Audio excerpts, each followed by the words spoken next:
ഇടുക്കി ജില്ലയെ വരൾച്ച ബാധിത പ്രദേശമായി പ്രഖ്യാപിച്ച് കർഷകരെ സംരക്ഷിക്കണമെന്ന് കേരള കർഷക യൂണിയൻ ജില്ലാ കമ്മിറ്റി ആവശ്യപ്പെട്ടു. കേന്ദ്ര സംസ്ഥാന സർക്കാരുകൾ അടിയന്തരമായി വരൾച്ച ബാധിത പ്രദേശങ്ങൾ സന്ദർശിച്ച് കർഷകർക്ക് നിലനിൽക്കുവാനുള്ള പദ്ധതികൾക്ക് രൂപം നൽകണമെന്നും നേതാക്കൾ പറഞ്ഞു.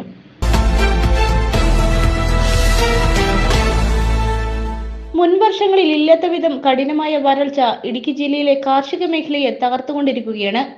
ഏലം, കുരുമുളക്, കൊക്കോ, ജാതി, കാപ്പി, തെങ്ങ് തുടങ്ങിയ കൃഷികൾ നാശത്തിന്റെ വക്കിലെത്തിയിരിക്കുകയാണ്. കാർഷിക വിളകൾ കരിഞ്ഞുണങ്ങുന്നതിനോടൊപ്പം തന്നെ ക്ഷീരമേഖലയും പ്രതിസന്ധിയിലായിരിക്കുകയാണ്.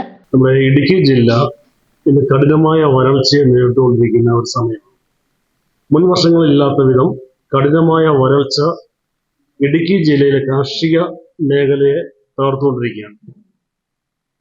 ഇടുക്കിയുടെ കാർഷിക മേഖലയുടെ നെടുന്തൂണായ ഏലവും കുരുമുളകും കൊക്കോയും കാപ്പിയും തെങ്ങും എല്ലാം കടുത്ത വേനൽ പിടിയിലായി ഇത് നശിച്ചുകൊണ്ടിരിക്കുകയാണ്. അതുപോലെ തന്നെ പുല്ലും അതുപോലെ വെള്ളവും ഒന്നുമില്ലാതെ ക്ഷീരമേഖലയും വലിയ ഒരു പ്രതിസന്ധിയിലേക്ക് കടന്നുകൊണ്ടിരിക്കുകയാണ്. അതുതന്നെ ഏക ജീവിത ഉപാധിയായ കാർഷിക വിളകൾ കരിഞ്ഞുണങ്ങുന്നത് കൊണ്ട് നെഞ്ചു പൊട്ടിക്കരയുന്ന കർഷകർക്ക് താങ്ങാകുവാൻ കേന്ദ്ര സംസ്ഥാന സർക്കാരുകൾ അല്ലെങ്കിൽ കേന്ദ്ര സംസ്ഥാന സർക്കാരുകളുടെ സംവിധാനങ്ങളൊന്നും നിലവിൽ ഇടുക്കി ജില്ലയിൽ ഇല്ല എന്നുള്ള ഒരു വലിയ വിരോധാഭാസമാണ് ഇന്ന് നമ്മൾ കണ്ടുകൊണ്ടിരിക്കുന്നത്. ജില്ലയിലെ സാമ്പത്തിക മേഖലയെ താങ്ങി നിർത്തുന്ന തന്നെ ഏലം പൂർണ്ണമായും നശിച്ചുകൊണ്ടിരിക്കുക. നമുക്കറിയാം, വണ്ടമ്മയുടെ പാമ്പാടുംപാറ, പുളിയന്മല, ആനവിലാസം, ചക്കുവള്ളം, കട്ടപ്പന, അണക്കര തുടങ്ങിയ മേഖലകളിൽ തന്നെ കടുത്ത വരൾച്ചയുടെ പിന്നെ പിടിയിലായിരിക്കുക. നമ്മളിപ്പോൾ ആ മേഖലയിലൂടെ കടന്നു പോകുമ്പോൾ ഏസോൺ എന്ന് പറയുന്ന ഭാഗങ്ങളിലൊക്കെ ഏലം മുഴുവൻ വീണ് കഴിഞ്ഞിരിക്കുക. അപ്പോൾ ഇത്രയധികം കഠിനമായ പ്രശ്നങ്ങൾ ഉണ്ടായിട്ടും കേന്ദ്ര ഗവൺമെന്റോ സംസ്ഥാന ഗവൺമെന്റോ ഒരു പ്രതിനിധികളെ അയക്കുകയോ ഇതിന്റെ രൂക്ഷമായ പ്രശ്നങ്ങൾ പഠിക്കുകയോ ചെയ്തിട്ടില്ല എന്നുള്ള ഒരു വലിയ ഒരു പ്രശ്നമായി കാണുകയാണ്. അതുപോലെ തന്നെ ഇടുക്കി ജില്ലയെ വരൾച്ച ബാധിത പ്രദേശമായി പ്രഖ്യാപിച്ച് ബാങ്ക് കൺസോർഷ്യം കൂടി വായ്പ അതായത് വായ്പയുടെ തിരിച്ചടവ് അതായത് 2 വർഷത്തേക്ക് മൊറട്ടോറിയം പ്രഖ്യാപിക്കണം എന്നാണ് ഞങ്ങൾ ആവശ്യപ്പെടുന്നത്. കൂടാതെ ഈ കാർഷിക വിളകളൊക്കെ നശിച്ച് മുന്നോട്ട് പോകാൻ പറ്റുന്ന സാഹചര്യത്തിലേക്ക് നമ്മുടെ കാർഷിക മേഖല എത്തിച്ചേർന്നിരിക്കുക.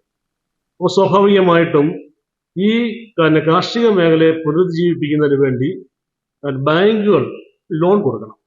അതായത് പലിശരഹിത വായ്പകൾ കൊടുക്കുകയും അതുപോലെ തന്നെ ഇത് പുനരുജ്ജീവിപ്പിക്കാൻ വേണ്ടി കർഷകർക്ക് സബ്സിഡിയോടുകൂടിയുള്ള വിവിധ പദ്ധതികൾ ആവിഷ്കരിക്കുകയും ചെയ്യണം. ഇപ്പോൾ ഏലത്തെ സംബന്ധിച്ച് പറഞ്ഞാൽ ഏലം റീപ്ലാന്റ് ചെയ്യണമെന്നുണ്ടെങ്കിൽ വളരെയധികം ചെലവുള്ള ഒരു മേഖലയാണ്.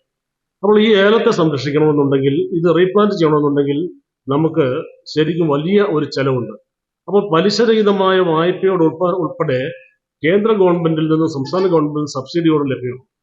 ഇടുക്കി ജില്ലയെ വരൾച്ച ബാധിത പ്രദേശമായി പ്രഖ്യാപിച്ച് ബാങ്ക് കൺസോർഷ്യം വിളിച്ചു ചേർത്ത് ജപ്തി നടപടികൾ നിർത്തിവെച്ച് കാർഷിക വായ്പയ്ക്ക് 2 വർഷം വരെ മൊറട്ടോറിയം പ്രഖ്യാപിക്കുകയും വരൾച്ച മൂലം നശിച്ച കൃഷികൾ പുനർജീവിപ്പിക്കുന്നതിന് പലിശരഹിത വായ്പകൾ ലഭ്യമാക്കുന്നതിനോടൊപ്പം കൃഷികൾക്ക് സബ്സിഡികൾ ലഭ്യമാക്കുകയും ചെയ്ത് കർഷകരെ സംരക്ഷിക്കണമെന്നും കർഷക യൂണിയൻ ജില്ലാ പ്രസിഡന്റ് ബിനു ഇലവുമൂട്ടിൽ, സംസ്ഥാന സെക്രട്ടറി സണ്ണി തെങ്ങുംപള്ളിൽ, ജില്ലാ സെക്രട്ടറി ജെയ്സൺ അത്തിമൂട്ടിൽ, സംസ്ഥാന കമ്മിറ്റി അംഗങ്ങളായ T V Josekutty, P G Prakashan എന്നിവർ വാർത്താസമ്മേളനത്തിൽ അറിയിച്ചു.